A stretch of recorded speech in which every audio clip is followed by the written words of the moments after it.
క్రీస్తు శ్రమకాల ధ్యానాలను వింటున్న మీ అందరికీ వందనాలు తెలియపరుస్తున్నానండి. నేటి దిన మన ధ్యానాంశము యెహెజ్కేలు 28వ అధ్యాయం.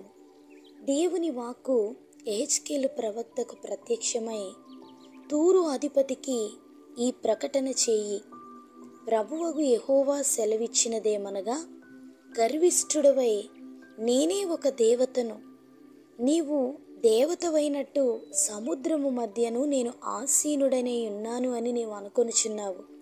నీవు దేవుడవు కాక మానవుడవై ఉండి దేవునికి తగినంత అభిప్రాయము కలిగి ఉన్నావు. నీ జ్ఞానము చేతను నీ వివేకము చేతను ఐశ్వర్యమును కూర్చుకున్నావు. నీ ధనాగారములోనికి వెండి బంగారమును తెచ్చుకొంటివి. నీకు కలిగిన జ్ఞానాతిశయము చేతను వర్తకము చేతను నీవు విస్తారమైన ఐశ్వర్యమును సంపాదించుకొంటివి.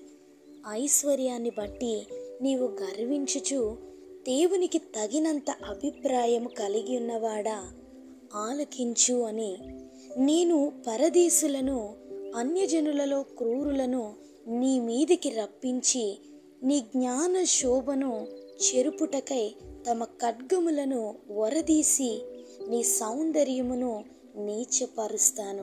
నిన్ను పాతాళములో పడవేస్తాను. సముద్రములో మునిగి చచ్చిన వాని వలె నీవు చస్తావు అని దేవునిని ఆశ్రయించకుండా దేవునితో సమానము చేసుకొని ఒప్పొంగుతున్న వారికి కలిగిన ఐశ్వర్య ఘనతను బట్టి తూరు అధిపతికి దేవుడు తన తీర్పును వెల్లడి చేశారు.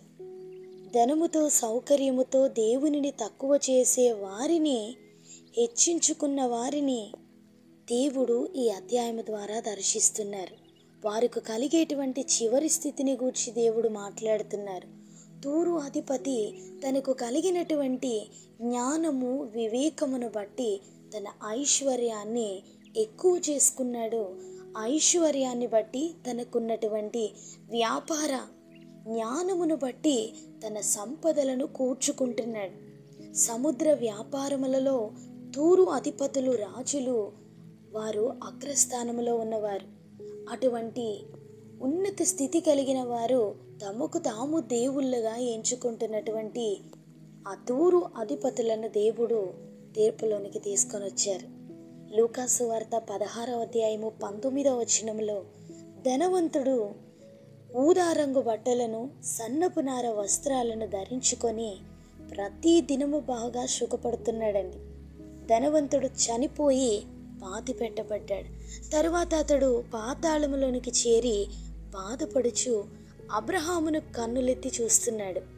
అబ్రహాము గారికి ఆ వ్యక్తి బహుదూరంగా ఉన్నారు.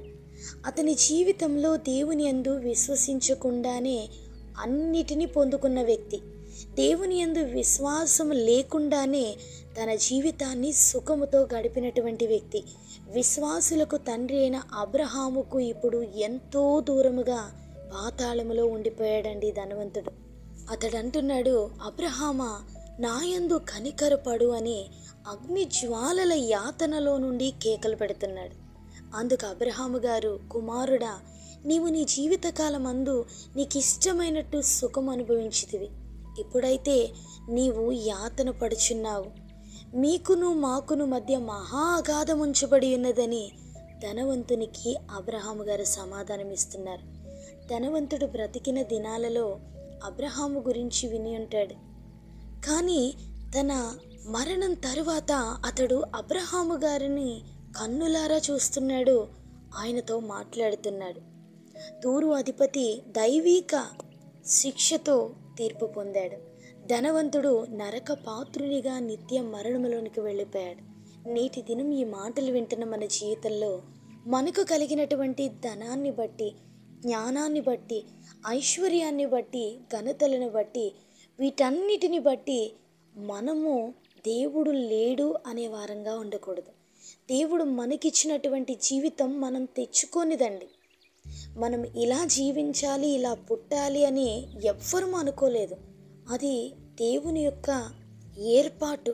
ఆ ఏర్పాటులో తల్లి గర్భాన్ని జన్మించినటువంటి మన జీవితంలో అదృశ్య దేవుని ప్రణాళికను గమనించి ఈ లోకములో మనకివ్వబడినవి దేవునితో పోల్చి మనల్ని మనం హెచ్చించుకొనకుండా నా జననము దేవుని చిత్తమని ఎరిగి ఆ ప్రభు పాదాల యొద్ద సాగిలపడగలే మనసు మనం కలిగి ఉంటే మన అంతము తరువాత, మన జీవితం ముగింపు తరువాత ఆ ఉన్నతమైన దేవుని ప్రత్యక్షత మనం పొందుకుంటాం.